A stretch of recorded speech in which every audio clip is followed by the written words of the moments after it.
तो भैया वो घड़ी आ गई। जितने भी बच्चे क्लास 10th इंग्लिश का पेपर देने वाले हैं उनके लिए खुशखबरी, क्योंकि आज के इस वीडियो में हम पार्ट बी रीडिंग यानी अनसीन पैसेज का जादुई ट्रिक लेकर आया हूं, जिसको आप एक बार देख लेते हैं तो जीवन में कभी भी नहीं भूलेंगे।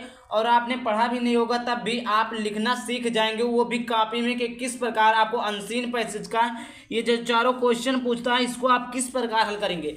मेरे भाई ये एकदम जादुई ट्रिक होने वाला है, तो इस वीडियो को पूरा देखना। क्योंकि देखिए कितने नंबर का आता है आपका, कितने नंबर, 7 नंबर का पूछता है। 2 2 4 2 6 1 7। बोर्ड परीक्षा में कितने नंबर का पूछेगा? 7 नंबर का पेपर में पूछेगा। तो इसको भी, इस वीडियो को देखना तो आप लोगों के लिए काफ़ी ज़्यादा इंपॉर्टेंट है। देखिए मैं कॉपी भी लिया हूँ और आपको ये बताऊंगा कि बोर्ड परीक्षा की कॉपी में किस प्रकार आपको इसको लिखना है, किस प्रकार आपको नंबर मिलेंगे, क्या गलती नहीं करना है, आंसर कैसे लिखना है, क्या चीज़ करना, सारा कुछ इस वीडियो में बताऊंगा। बस करना क्या है, इस वीडियो को पूरा देखना है। चैनल पर बेल भी आ रहा है, चैनल को सब्सक्राइब करके वीडियो को लाइक जरूर कर देना। और देखिए ये जो पैसेज है ना, इसी पैसेज को मैं बताऊंगा तो आप कोई भी पैसेज रहेगा उसको हल कर लेंगे। इतना 7 में 7 तो नहीं, लेकिन 7 में 5 कन्फर्म है, पक्का मिल जाएगा। अगर जिसको कुछ नहीं आता उसको भी मिल जाएगा। देखिए करना क्या है, सबसे पहले देखिए आपको ऐसे एक पैसेज दिया रहेगा कि read the following passage and answer the question that follow. कोई इसको आपको नहीं पढ़ना है, इसको आपको बिल्कुल भी नहीं पढ़ना है। इसको आपको डायरेक्ट क्वेश्चन देखना है, क्वेश्चन का आंसर डायरेक्ट लिख देना। तो सबसे पहले आप लोग यहाँ पर आंसर संख्या डालेंगे, उसके बाद में आप लोग यहाँ से क्या करेंगे, स्केल की सहायता से यहाँ पर आप लाइन खींच देंगे ताकि काफ़ी बहुत ही खूबसूरत लगे। ठीक, क्योंकि भाई खूबसूरत सभी लोग अपना जीवन में बनना चाहते हैं, तो कापी को तो भी खूबसूरत रहना पड़ेगा अच्छा दिखने के लिए। तो देखिए इस प्रकार हम लाइन खींचेंगे आप कॉपी में बोर्ड परीक्षा में। अब देखिए आप क्या करेंगे, यहाँ पर पार्ट बी है, कौन सा है, पार्ट बी है, तो यहाँ पर हम लिखेंगे part B, part B, part B लिख दिया। और उसके बाद में देखिए कौन सा आंसर है, देखिए पहला है, तो आप लिखें पार्ट बी, यहाँ पर लिख सकते हैं रीडिंग, रीडिंग। अब यहाँ पर लिखेंगे आंसर नंबर फर्स्ट,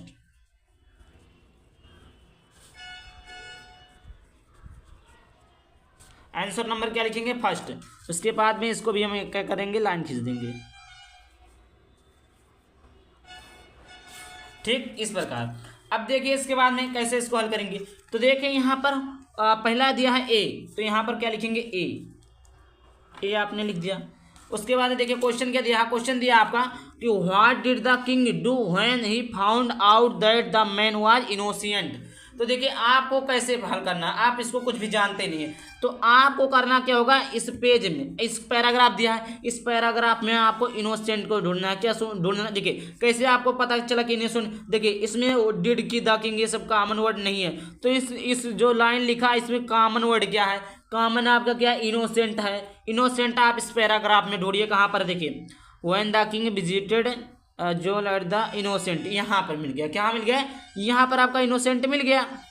तो देखिए जैसे आपको देखिए जैसे ये लाइन मिला, तो इसके एक लाइन पीछे और एक लाइन बाद वाला और बीच वाला, तीनों लाइन को आप लिख देंगे। आंसर आपका 2 नंबर का है, 2 नंबर आपका पक्का हो जाए। कैसे, देखिए when the king visited the jail, यहाँ तक एक पैराग्राफ है, मतलब एक लाइन है। He told him that he was innocent, यहाँ तक एक है। और फिर उसके बाद में the king found out that it was true, आपका यहाँ तक एक है। ठीक, आपका यहाँ तक। तो करेंगे क्या, सबसे पहले आप यहाँ से लिखना प्रारंभ करेंगे। देखिए ही वाज इनोसेंट, जहाँ पर आपको कॉमन वर्ड मिले उसके एक लाइन पहले से शुरुआत करना है। तो हम कहाँ से शुरुआत करेंगे, व्हेन से। तो आप पहला लिखेंगे, उसके बाद में आप लिखना स्टार्ट करेंगे जो भी दिया हो कि व्हेन। आपको बिल्कुल भी दूसरे कलर पेन का यूज नहीं करना, आपको नीले और काले पेन का यूज करना। व्हेन द किंग विजिटेड, उसके बाद यहाँ लिखेंगे द जेल।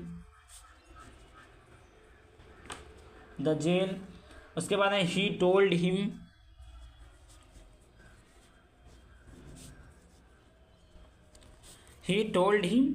अब उसके बाद में आप फिर उसके बाद में है कि that he was,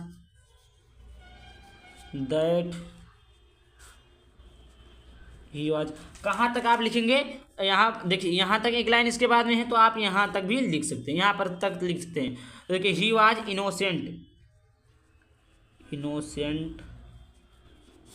the king, देखिए इसी में क्या हो रहा है, सब मिल रहा है। कि the king found out that it was true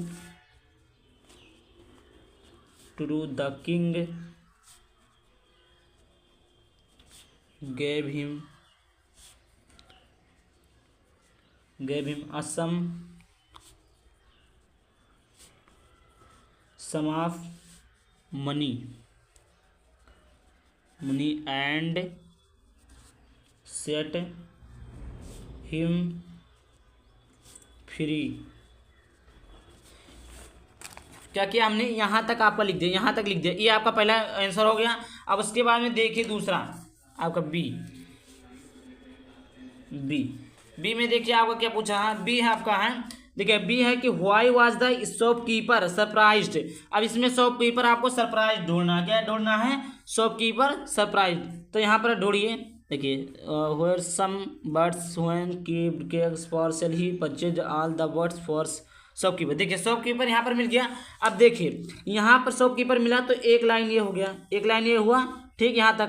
अब इसके पीछे का एक लाइन मतलब यहाँ से हो गया, और इसके बाद का एक लाइन मतलब ये आपका यहाँ तक हो गया, ठीक, आपको समझ में आ गया। लेकिन देखिए जब भी आप आंसर लिखना प्रारंभ करें तो वहाँ पर आपको क्वेश्चन वर्ड से नहीं लिखना, जैसे व्हेयर, हाउ, व्हाई, इन सब वर्डों से नहीं लिखना। तो व्हेयर को आपको हटा देना, क्या करना, व्हेयर को हटा देना, क्योंकि आंसर लिखते समय शुरुआत में आप व्हेयर, हाउ, हु इस प्रकार का प्रयोग नहीं करेंगे। तो व्हेयर से नहीं लिखेंगे, आपको कहाँ से लिखना प्रारंभ करेंगे, सम से लेकर आप कहाँ तक लिखेंगे, सरप्राइज तक। कहाँ तक लिखेंगे, सरप्राइज तक। तो आइए देखिए आपको इसी प्रकार इसमें दूसरा लिखना है। देखिए आप दूसरे का आंसर लिखना है, तो मैं जल्दी जल्दी आपको लिख देता हूँ, फिर आपको दिखाता हूँ। देखिए दूसरे का आंसर हमने लिख दिया, यहाँ से कहाँ तक लिखना था, सम से लेकर कहाँ तक लिखना था, सरप्राइज तक। तो देखिए हमने लिख दिया कि सम बर्ड्स वेयर कीप्ड, देखिए सम वेयर बर्ड्स कीप्ड, आप लोग आंसर को मिला लीजिएगा, ये आंसर हमने लिख दिया। अब देखिए आपका तीसरा क्या पूछता है कि what did the man say to the shopkeeper, C option, C number, ठीक। तो आपको इसको ढूंढना है।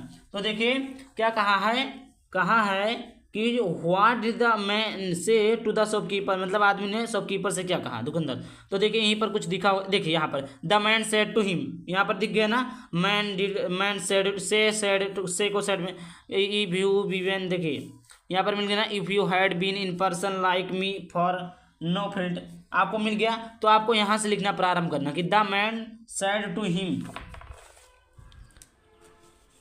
The man said to him, the man said to him, if you had been in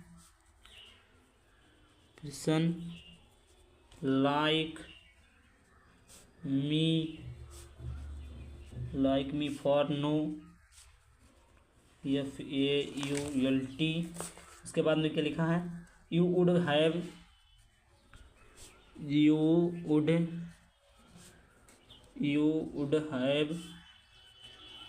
done the same।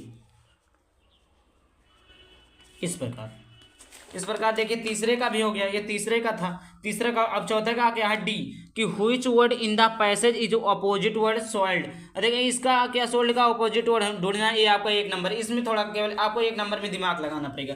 तो देखिए यहाँ पर सोल्ड का जो होता है, सोल्ड मीन्स होता है, सोल्ड का जो अपोजिट वर्ड होता है वो बाय मीन्स खरीदना, बेचना, सोल्ड मीन्स बेचना, तो बाय मीन्स खरीदना, परचेज मीन्स क्या होगा था, खरीदना। तो आप क्या लिख सकते हैं, इसका बाय और परचेज दोनों लिख सकते हैं। सी कौन सा, डी में क्या लिखेंगे, बाई लिख सकते हैं या परचेज्ड भी लिख सकते हैं, परचेज्ड, ठीक, आप दोनों लिख सकते हैं। तो आई होप देखिए इतना सारा कुछ था, तो आपको समझ में आ गया होगा। और अगला किस टॉपिक को वीडियो चाहिए आप लोग कमेंट करिएगा, सभी टॉपिक को वीडियो बन जाएगा। तो आई होप समझ में आ गया, तो वीडियो को लाइक कर देना, चैनल को सब्सक्राइब कर देना। चलिए मिलते हैं किसी नए वीडियो किसी नए टॉपिक के साथ। बाय बाय, थैंक यू, जय हिंद, जय भारत, वंदे मातरम।